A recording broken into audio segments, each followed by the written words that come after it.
Where's me shirt?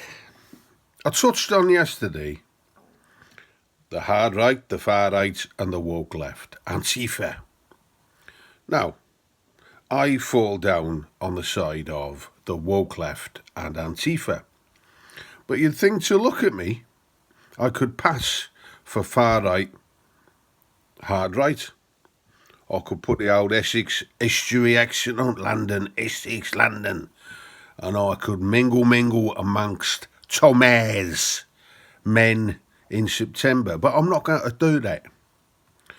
What I'm going to try and do in my cartoonish monologue style is try and explain what's going on in the brain of a British patriot. Right. I used to have very poor impulse control, and it got me into a lot of trouble.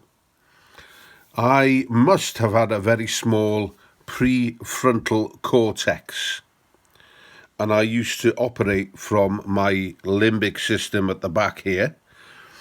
Well, at the back and further down. I haven't done a post-mortem yet, so I'm not sure exactly where the limbic system comes up and into the brain. Yet, don't forget.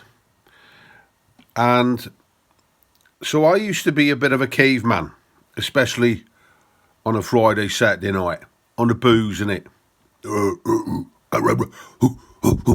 Coming out the pubs, coming out the clubs. Kebab shop. Who owns and runs the kebab shop? People from abroad. But you don't think that when you got the munchies and when you're pissed, do you? So the limbic system is the caveman system.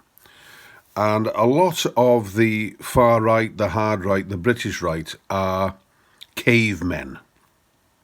Now, I don't mean that as an insult, because I too have been a caveman before I saw the light.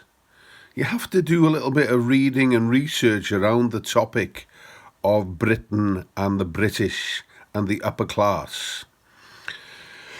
And these are Jacob Rees-Mogg's foot soldiers. These are King Charles III's foot soldiers. Tommy Robinson is in the service of genocidal Israel. So these people need to sort of wake up and realise what kind of cavemen they are. They're not innocent, drunk cavemen. They're dangerous, insidious cavemen.